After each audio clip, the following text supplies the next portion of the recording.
24 bottles of milk on the wall. 24 bottles of milk. Take one down, pass it around. 23 bottles of milk on the wall. 23 bottles of milk on the wall. 23 bottles of milk. Take one down, pass it around. 22 bottles of milk on the wall. And it's like this, with a gradual, sometimes annoying repetitiveness, which barely counts as musical, that the hours in a day, the years in a life, the petals on a tulip we all wish to freeze in time at their prettiest, all drift away. Hey everyone, welcome back to Solacene, the episode where we make you consider the mortality and the mundanity of life. And the brevity. Yeah. Yes. I didn't know how to finish that little poem. I was going to make a little ironic joke to try and make a more overt connection to the internet semester and end this kind of, as you say, life considering reckoning of a poem with something like might as well fight with strangers on Twitter. But I just feel like, I don't know, that's been on my mind recently. It's somewhat related to the internet, right? I turned 24, so that's why we started with 24 bottles on the milk. Makes on the sense. wall. Chocolate milk it would be for me. Of course. And there's 24 hours in a day, so it felt like a significant birthday. Certainly. So, oh my goodness. Okay, for real though. Welcome back to Solacene, the podcast where we imagine a beautiful, sustainable, tactile future.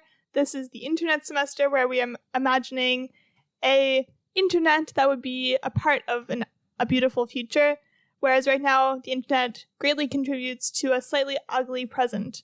So we're going to be answering 3 questions this week. The first is, why do we have an impulse to share? The second, what are some beautiful websites that you know of? And the third, what's the difference between likes and comments? Yeah. But before we begin, we have a slightly ugly present of our own to give to you, the listeners. It's very pretty. We have finally finished the internet scene. Ta-da. It has beveled edges. It is sleek, can fit in an envelope, and it's really nice. We should have. I think, did we do that with the first one? Maybe. But it's the internet scene, so it's all about the internet. It's one continuous essay, whereas the last scene was every single page was different.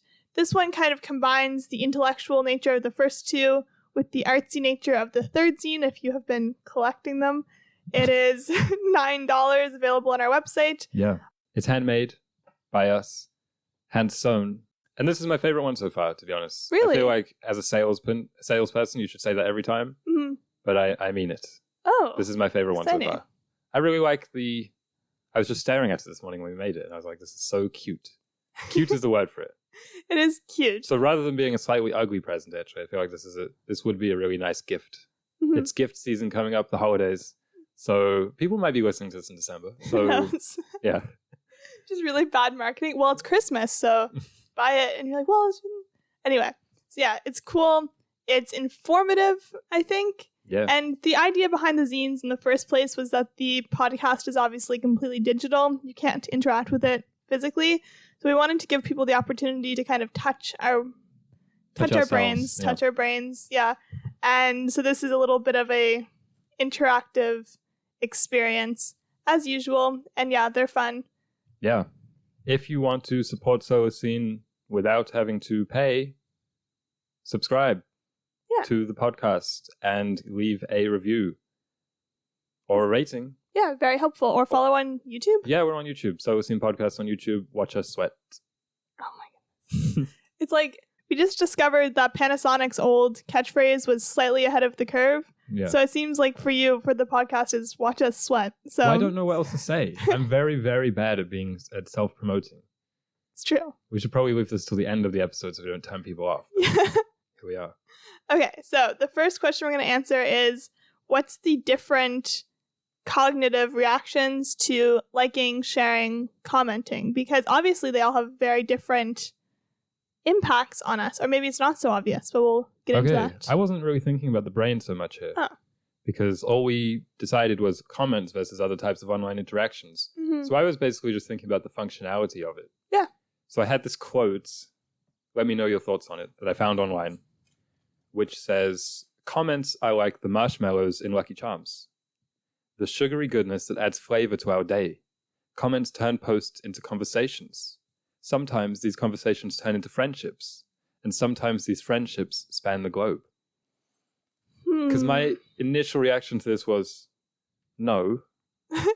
No, they don't. Comments, like, how often do people make meaningful friendships, I wonder, from comments? I just feel like that doesn't happen unless you bond in being a hater. Yeah. Perhaps.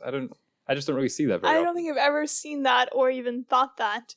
DMs maybe? That's different. That's where bridges are built. Yeah. I think. Or burnt. But you're not going to do it in the comment section because it's public. Mm. And I feel like in the early days of social media, everything was kind of public. Like you'd post on people's Facebook walls and things like that. Yeah, the walls. What happened to that? So I think people realized they probably shouldn't be posting all their conversations out in the open. They moved into DMs a bit more. So now the wall is reserved for birthdays? Birthdays or like status updates, got a new job. Yeah, but I mean if you're posting on somebody else's. Yeah. That's what I was kind of getting at with the comments. The wall actually is a good kind of gets at the heart of it, because for instance, let's say you're posting like happy birthday on someone, it's like, why not message them? Yeah. So there is a publicness to it. I'm not saying it's all bad, but that is the fundamental difference, right? Yeah. I also think it depends on the platform a little bit, because some websites, the comments will allow you to gain some form of clout. You know what I mean? Through an upvote or through a like or through a share. So sometimes I get the sense that comments are very kind of playing to the crowd. Yeah, you know what I mean? So. Like the first few, you can almost always predict exactly what they're going to be. And people don't say them because they feel a need to get this thought out. It's a little bit more like, oh, if I write this, I'll get likes. I think sometimes happens. Yeah, I mean, Twitter is kind of all about that. Replying, retweeting. Ratioed. All of these things. Ratioed, what does that mean?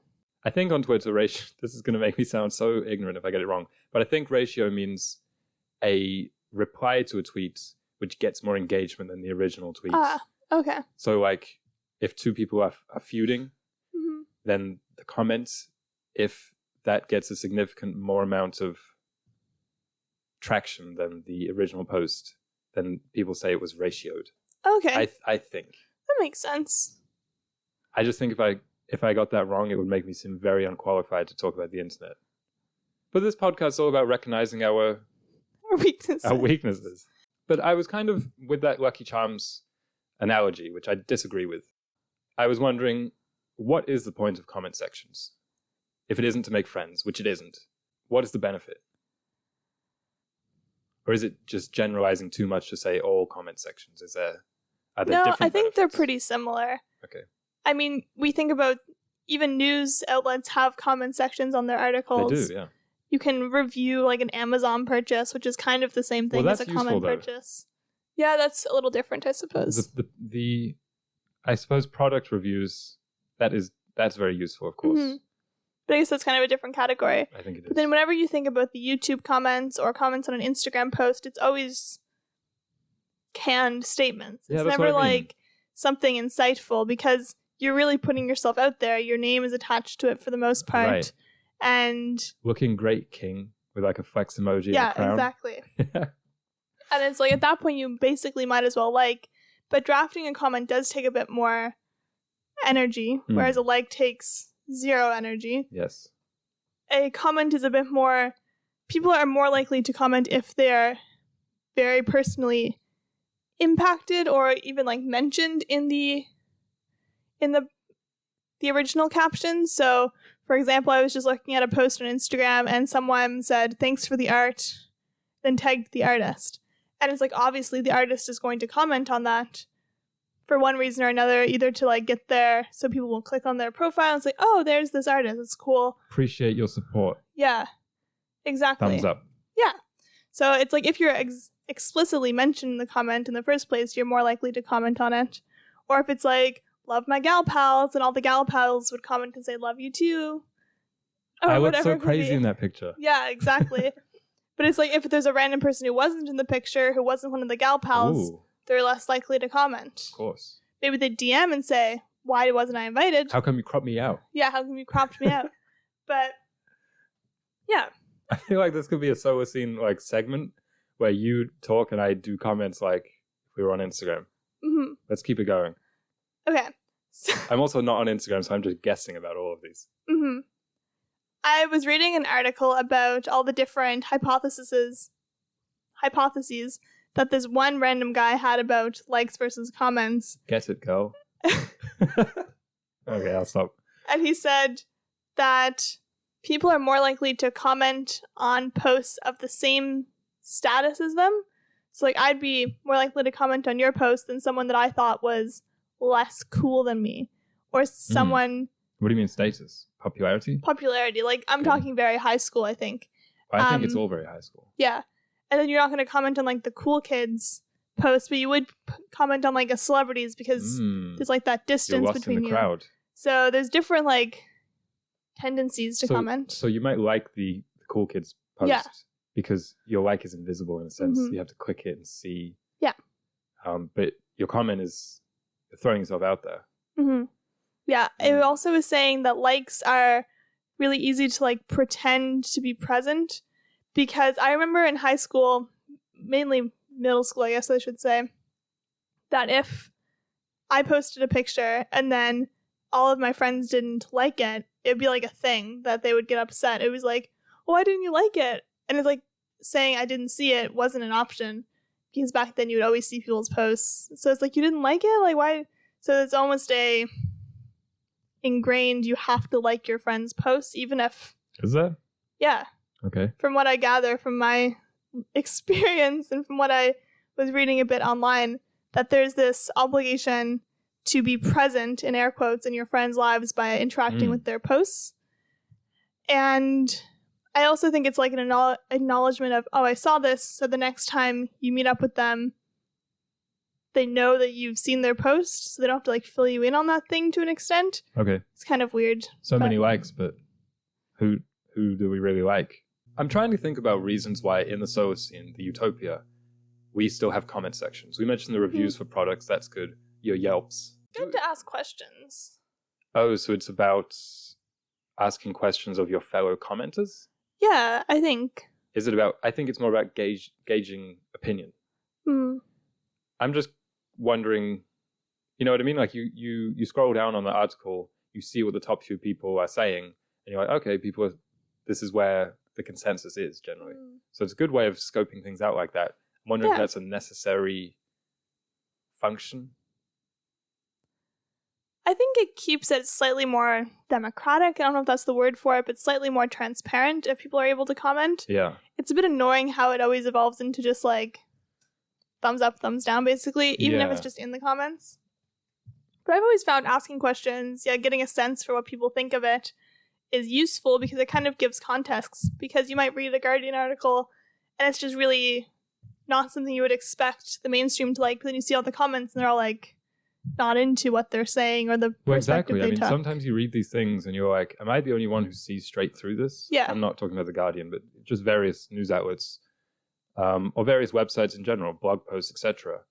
And so you do get this kind of affirmment when you read the comments that are in agreement with you. You know, it's like, oh, I wasn't barking up the wrong tree there entirely. And I find often in comment sections, people ask questions about products. That's kind of a big thing on like the part of the internet that I'm on is, oh, where'd you get that dress? What kind of moisturizer are you using? Yeah. And I feel like that's very commercial, and hopefully in the Solacene people's mindsets just wouldn't go there. So question asking, information gathering. It doesn't have to be product though. It's like, oh, how did you stitch that? You know, it's not necessarily a commercial thing. Yeah. So the transparency that you're saying they provide is something like what YouTube, people don't like the YouTube removed because they stopped showing the dislikes, right? So that's kind of like that. And also it's a little bit like in a lecture hall or in a classroom when teachers always encourage you, ask the question. If you're thinking it, probably everyone else is thinking it as well. Yeah. So I like the information gathering aspect that you are talking about. It's like the Q&A at the end of a talk, actually. Yeah, definitely. That's good. I suppose when I think comments, because the clue's in the name, right? It's a comment, not necessarily a question. Maybe if it was called the question section. Yeah. That'd be kind of cool. Solacene, that's what we could do. Because if you have comments, I love feedback. And I think most people, blog writers, article writers, video makers, they really appreciate feedback as well. But maybe the publicness of it is... Yeah. But I don't know. Also, maybe it's so that you don't get your DM spammed by 1,000 comments saying the same thing. Yeah. Rather, someone says his mic wasn't high enough. Go down to the comments. If that's already the top comments, you don't need to say it again. You can just like that one. I wonder, because Boost it the feels like visibility. comment and question, those are useful things, but I feel like what a lot of it's like just noise. It's an emoji. Yeah. It's wow, loved this. Just kind of things that are redundant. So perhaps having different sections like comments, questions, and Well, I think the reaction thing. yeah, that kind of does it. But then people still feel the need to comment. They do. Maybe a minimum character count on the comments. Yeah. I don't know. It'd be interesting. I was just trying to think of ways we could spin this question and make it a bit more Solacini in terms of designing a utopia. Mm-hmm. So what's one thing that you think, Solacine comments, generally speaking, I like this. I like the minimum character count. I like that idea. I like questions and maybe just having a filter of like, if it seems like it's just a bot, the bots get of course, cut. Yeah. That's kind of obvious. But the problem is so many people with the comments, like we're saying, they could just as well be bots. Mm-hmm. Looking great, King.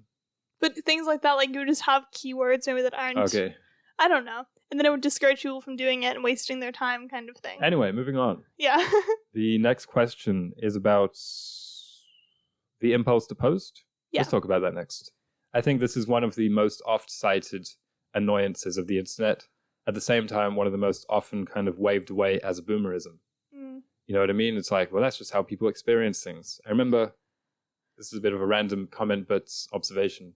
When we watched a film called The Mitchells versus the Machines, or The Mitchells and the Machines, the whole it was an animated film, essentially boiled down to this generational difference wherein the daughter, aspiring filmmaker, the way she experiences things is through capturing and posting.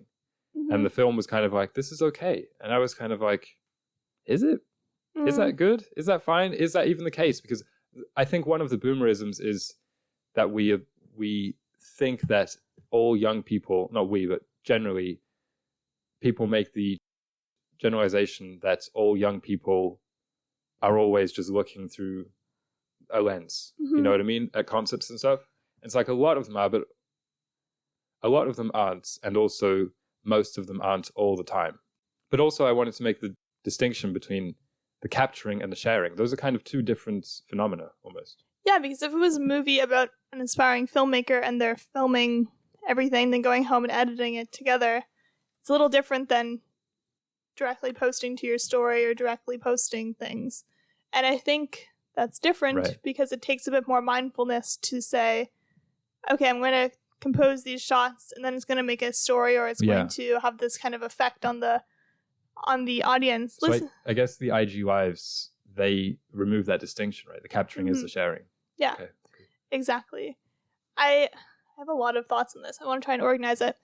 The first thing I'm just going to share is something that's been on my mind a lot recently about the impulse to post is how it impacts our relationships. Because when we post everything, it means even good friends that you've known your whole lives, when you get together, there's nothing to say. That's what I was thinking. And it's just like, I've been finding this really frustrating because I'll go out with a friend and they're like, oh, well, you saw that on my story, you saw that. And it's like, yeah, so like, what are we going to talk about? The way I wrote this down was that with the capturing, the capturing kind of makes people worse observers, worse at living in the present, worse at remembering things, worse at looking around and noticing things and you know, really experiencing things. People talk about that often. But the sharing also makes people worse storytellers because that used to be such a fundamental part of socializing, right? You gather around the bar or you gather around at the mall, wherever you are, and someone's going to tell a story about something crazy that happened. And they're going to, because they're telling it, and because they do this often, you're going to become quite good at it, right? Or at least some people will. Yeah. I feel like that is a skill that's being somewhat lost in in young people who share everything all the time. Everything everywhere all at once. Yeah, and like it means when you're having these experiences, you're going to be mindful of all of your senses instead of just your visual sense because you know you have to relay it to someone later. Yeah. Whereas when you're experiencing it, you can take a video and then just show it. Then you don't have to really experience it. What prompted this question was we were in a at an event. Well, there've been a couple events. Anyway, we're at an event, and this person, I saw them like trying to get into the music at once, but then like it looked like they were literally compulsively taking videos. It was really strange to witness. And then How I old? went like in their 50s maybe. Oh, 50s. I find it's this weirder like compulsion. It looks less natural when people who are a bit older do it, because young people, it's just like an extension of their existence.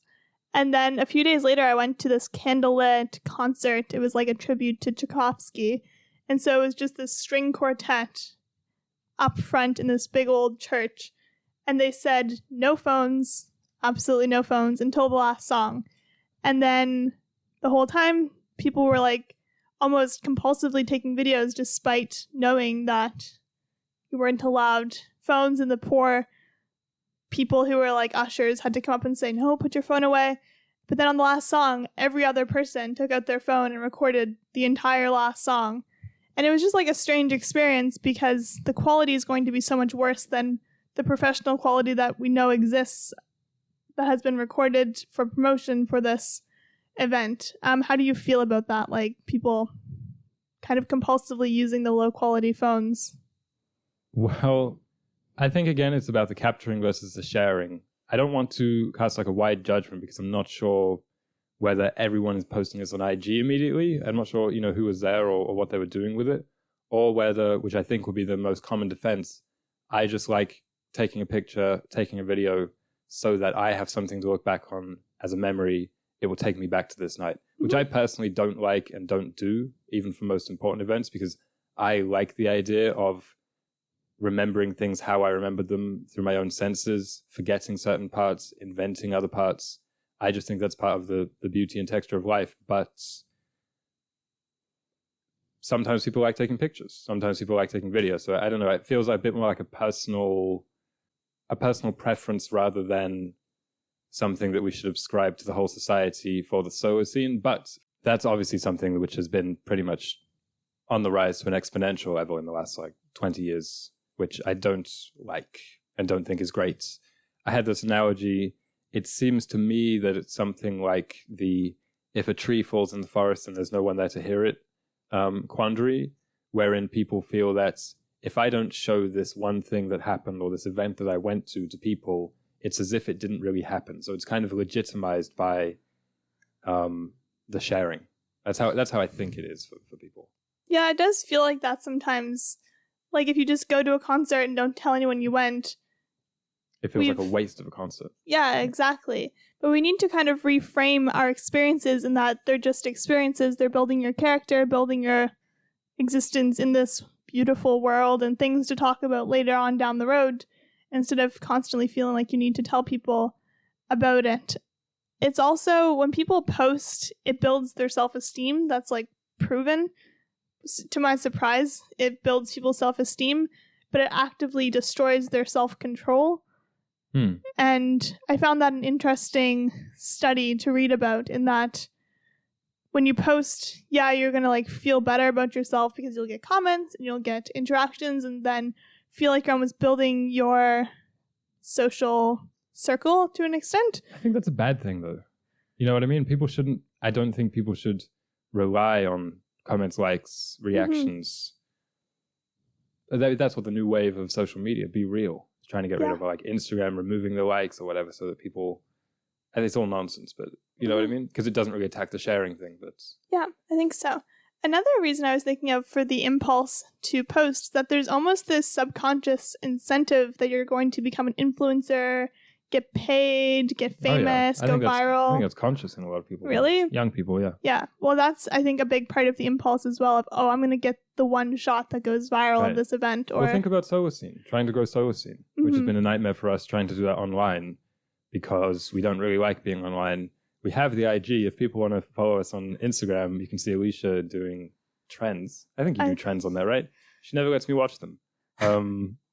But solo scene, right? So growing things online, be it an individual brand or a bigger brand or a product or whatever, it's always just be shameless, spam it with quantity over quality, and as Gary Vee says, everyone's favorite entrepreneur or guide, mogul, guru, document, don't create. Yeah. So it says so that you can do things quicker and more quantitatively and more voluminously.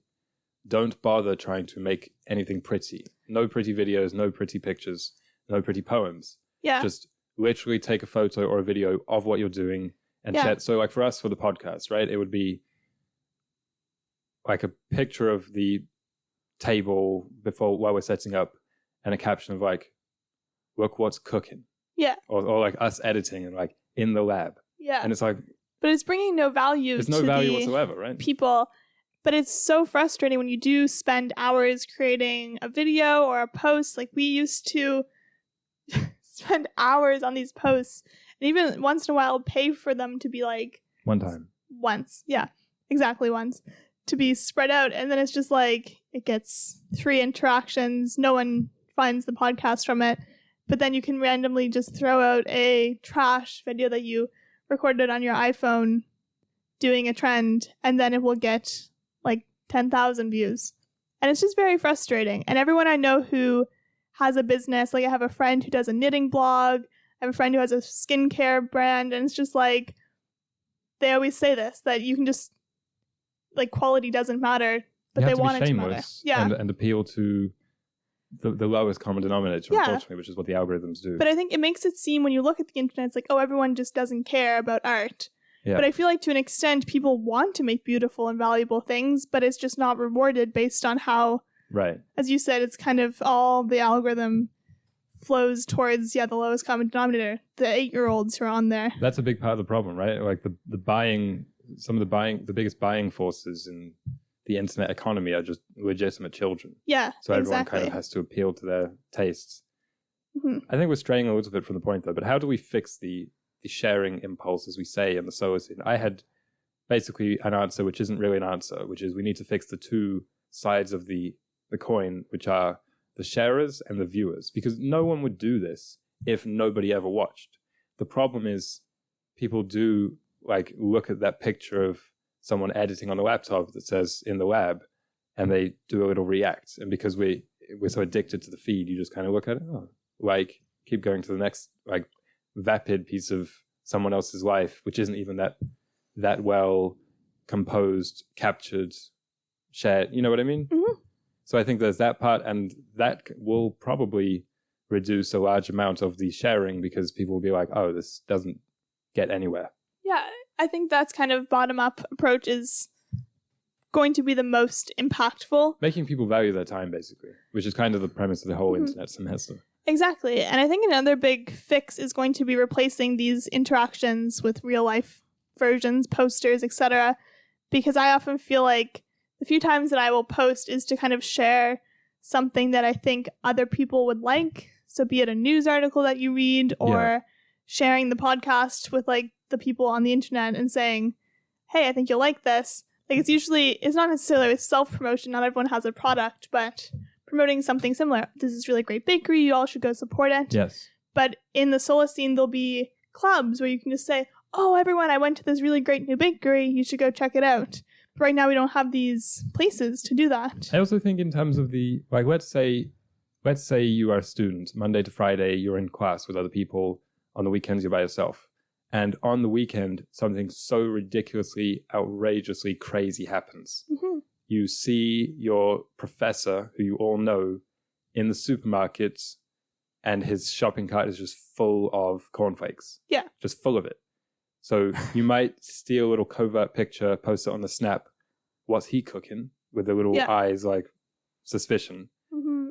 Or in the Solar scene and also in the past, you remember that, tell it to people on Monday, and you're like, I'm dying to tell everybody this on Monday. So you get that, I don't know, that's just like the rhythm of how things should be. Like you have an anticipation period, you have time to kind of think about in your head how you're most likely going to greatly exaggerate this. Like it might have actually been like 6 boxes, be like, 2 carts full.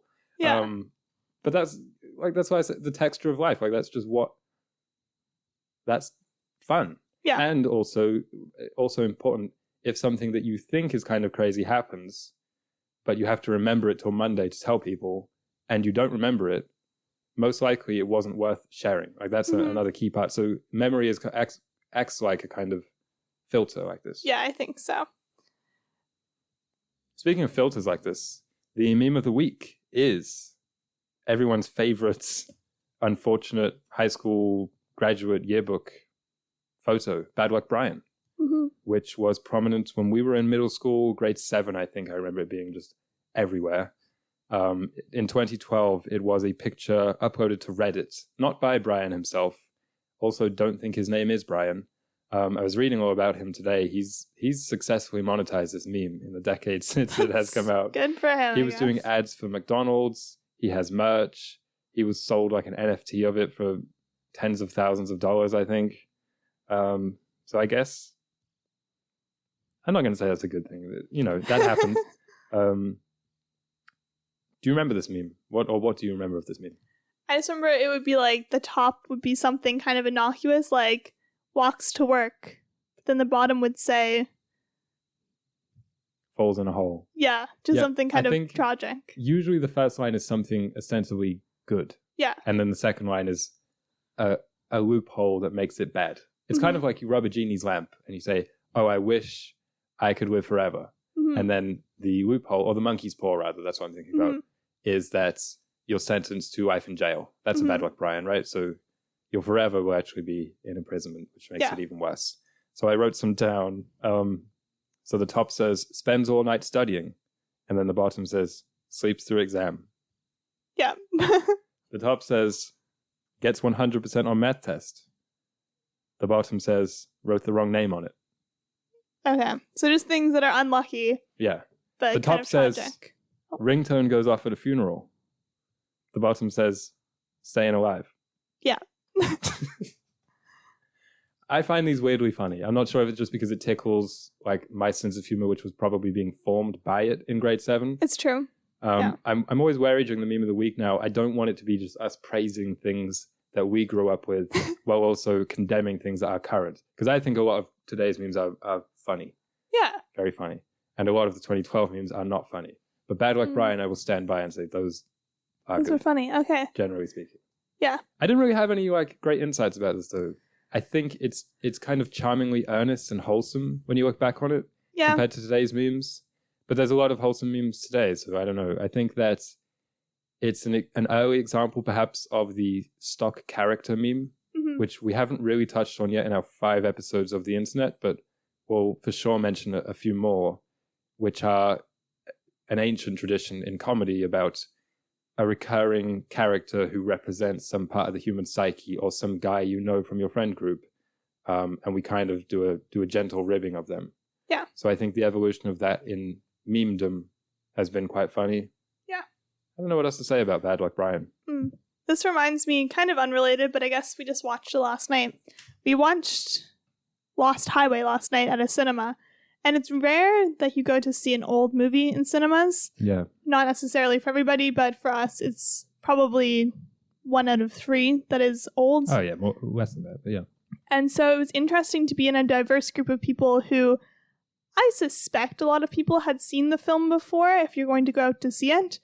And there were parts that that were absolutely not funny to us. But because it was such a mixed audience, some people were like laughing their heads off at some parts. Yeah. And I found that was an interesting kind of microcosm of humor. And I feel like with these memes of the week, we're going to be kind of exposing our own sense of humor to an extent. Yeah. And people, it's an interesting part of the human experience. And I also was looking a bit into the analysis of that film this morning. Right. And the stock characters reminded me of the fact that the second half of this movie, it's kind of like, it's pretty obvious that there's all of a sudden these 3 characters that emerge and they're all representing a different part of the human. Like they're all Freudian. I thought that. Ego, id, super ego characters. And it was just like, I feel like in a lot of movies, these aren't as explicit anymore when I watch them. This one was a very explicit, trying to just depict the human experience. And I feel like memes really do that. This one is the self-deprecating kind of sad part of yourself. And maybe we could try and next week talk a bit more about memes, generally speaking. Yeah, perhaps. I think that's good. And how they represent the different parts of the human. I like that. Yeah, and it might leak into we're kind of doing that on a wider basis throughout the semester. Yeah. We could talk about it more kind of overtly. Yeah. Directly. The last section of the episode is to showcase some pretty websites that exist today because we thought that would be a Solacene thing. Like, what are some websites today which, in the Solacene, their design or their function will persist in some way that we think is utopian? Yeah. Because I just feel like most websites are bad. Most websites are annoying to navigate. Most websites are ugly, especially the biggest ones. Yeah. So we thought, let's find some hidden gems. Or in my case, not so hidden, because the first one I wanted to talk about was Wikipedia. Okay. I think Wikipedia is great. I always thought that in school, when teachers were dismissive of it, they were too dismissive. I think even if you want to be very kind of rigid and studious about the sources that you're using, Wikipedia is a great entry point, because at the bottom of every article, right, there's a massive list of citations. So you can go down these rabbit holes. But I just think design-wise, it's very simple, it's very functional, it's quick to load, no ads. It's just like easy to navigate, intuitive. I like Wikipedia. It's intuitive, but not so simple. Like, I feel like so many websites, it's like there's 2 buttons, home and about. Yeah. And it's like, to an extent, that's not intuitive because you're like, well, I want the hours, or I want to know the frequently asked questions. And then, so Wikipedia has like enough options of things to click on that it makes sense a bit more than these super simplistic websites. I've always liked Wikipedia as well. It has a slight, like, you have to be a intelligent reader to like know if something's all of a sudden really biased, someone just edited it. Yeah, of course. But for the most part, it's very well monitored because people take pride in their contributions. I honestly think Wikipedia is a good source, but I understand why teachers, tell students to be hesitant about it. Mm-hmm. But I was thinking more about the design. Yeah, I just think we take it for granted. Yeah. It's a great website. Yeah. My first one is Patagonia. It's probably my most well-known choice. It right now isn't what I was thinking of, but right when they sold all their shares to the Patagonia Trust Fund, it was really, the website changes a lot. It was really cool. You clicked on it and it was just these documentaries that they had sponsored, and it was very hard to get to the close. And I kind of liked that you have to get through this barrier. The landing page is not asking for money. Yeah. You have to get through this information about endangered species and the impact of clothing on the environment to get to your purchasing. Right. And I liked that design feature. Another one that does the exact same thing but is lesser known is called Critical Danger.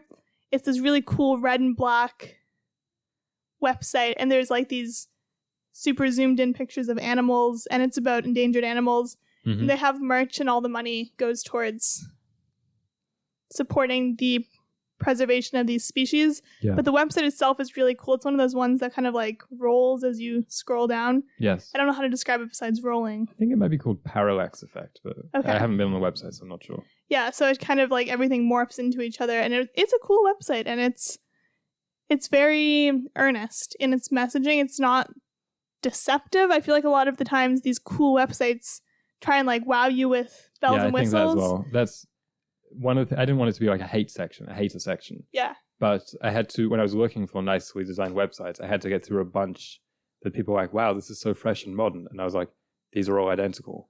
They're incredibly minimalistic, flashy animations. Yeah.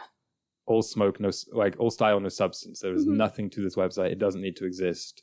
Besides, like, people think this is a cool typeface, even though it really isn't.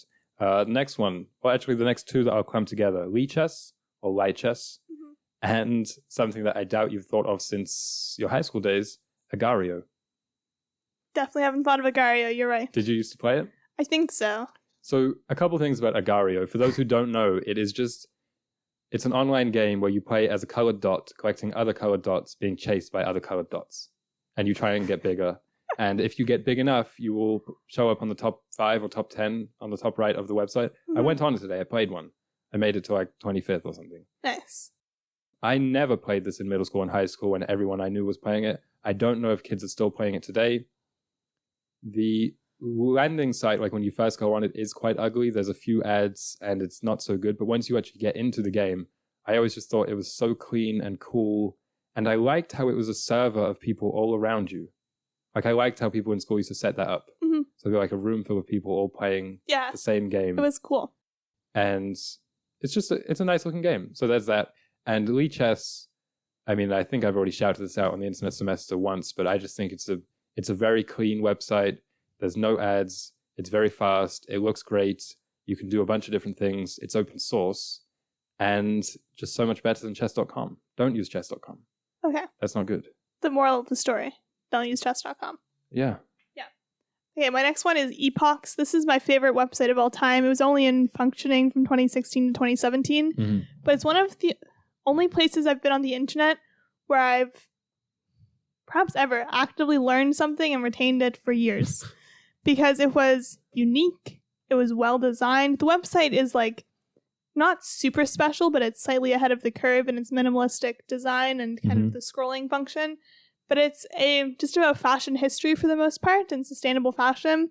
But it's about sustainable fashion through the lens of fashion history, not just like, we need everything to be made out of hemp. It's like, well, this is the purpose of this sweater historically, so maybe think about that when you're buying it. Kind of a social sustainability to fashion.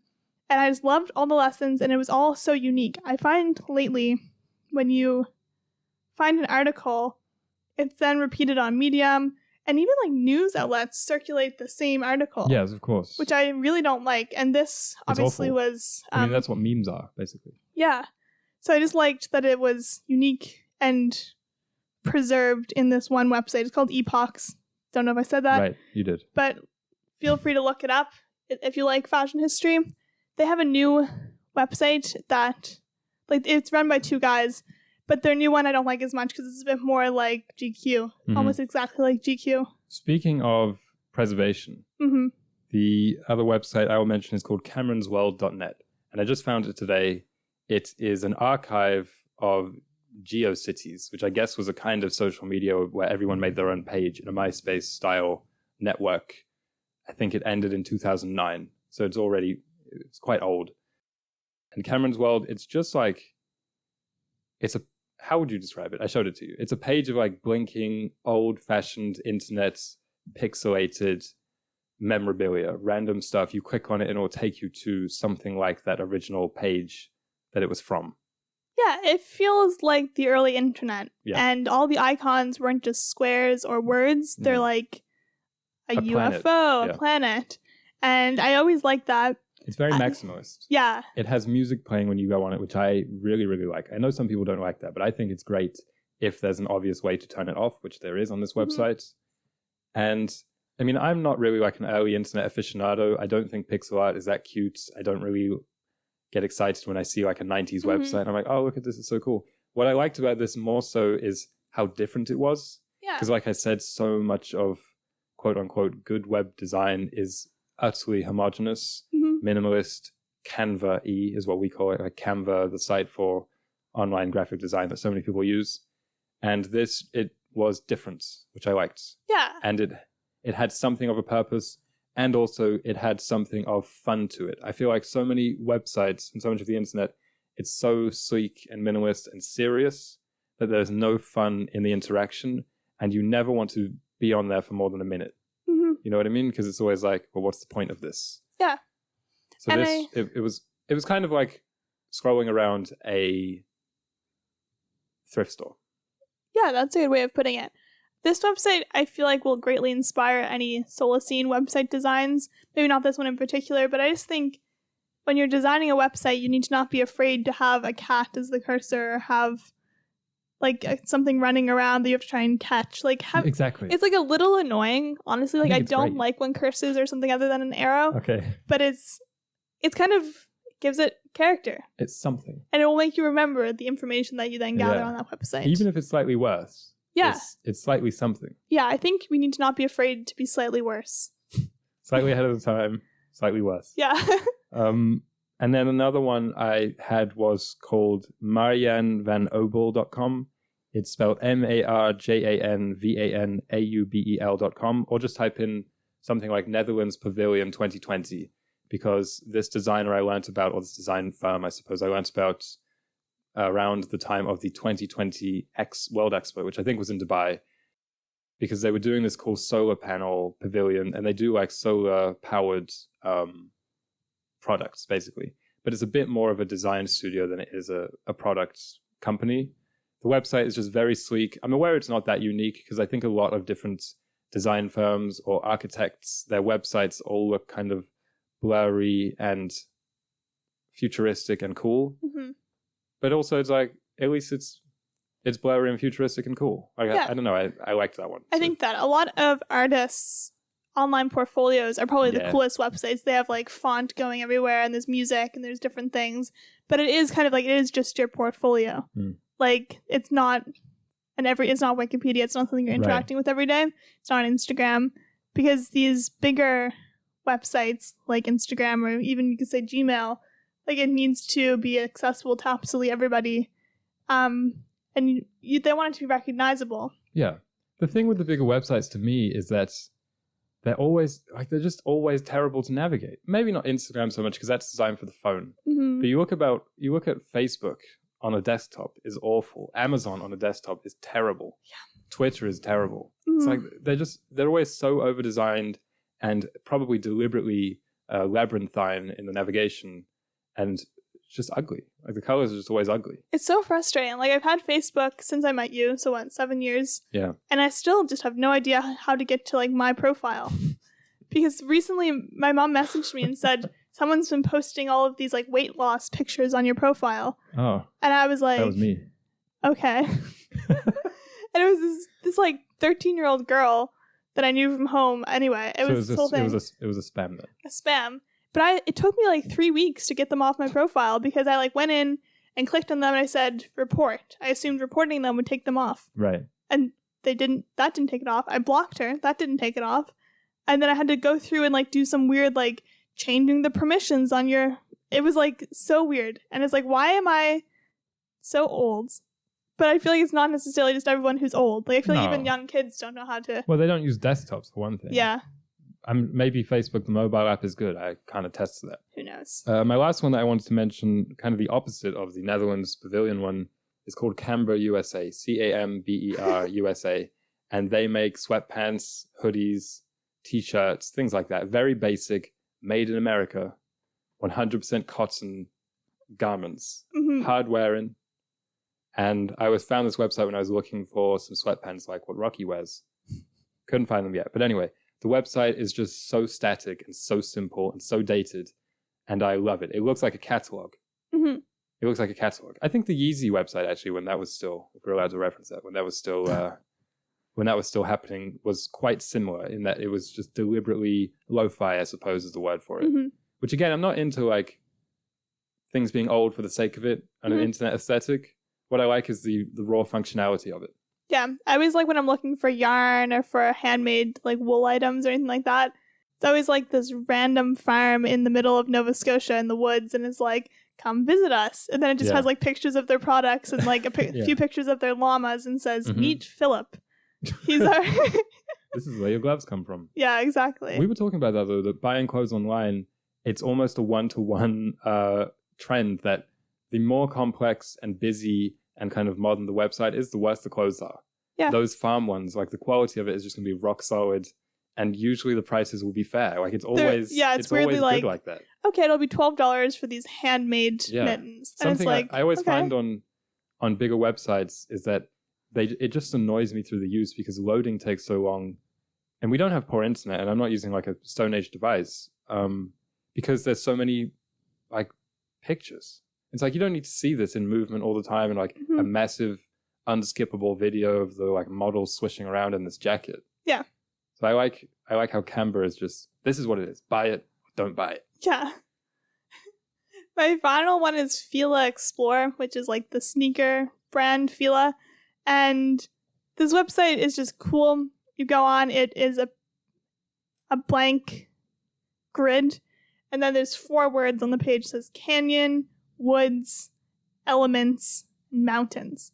And then your cursor is a compass, and you go over the word, and it just kind of fades in this watery way, a picture of a canyon. Yeah. And then you click on it, and it'll bring you to the product. And it's like, I'm not a big Fila fan, but the website interface was interesting. Yeah. Because I like when websites use places.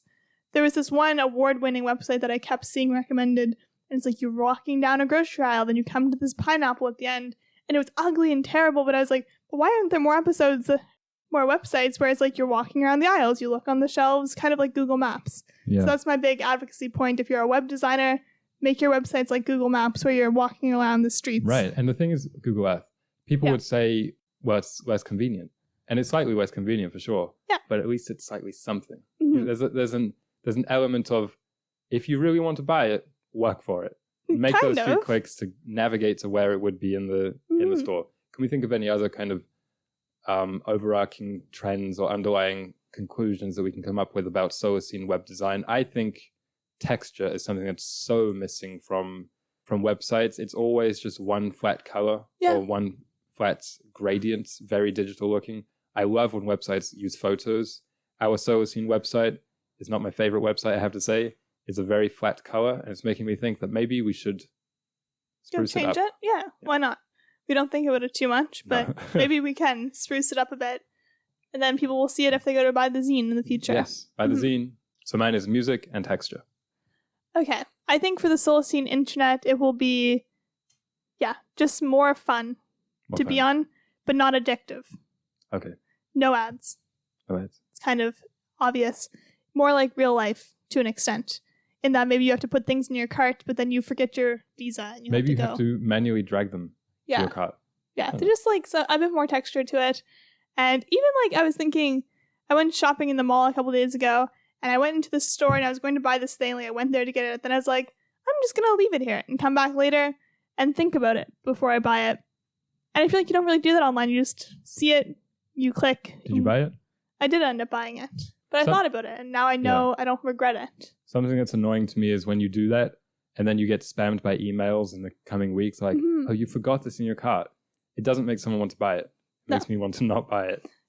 Exactly. So get the zine, try and take some stock of your internet use, perhaps think about it, Sure.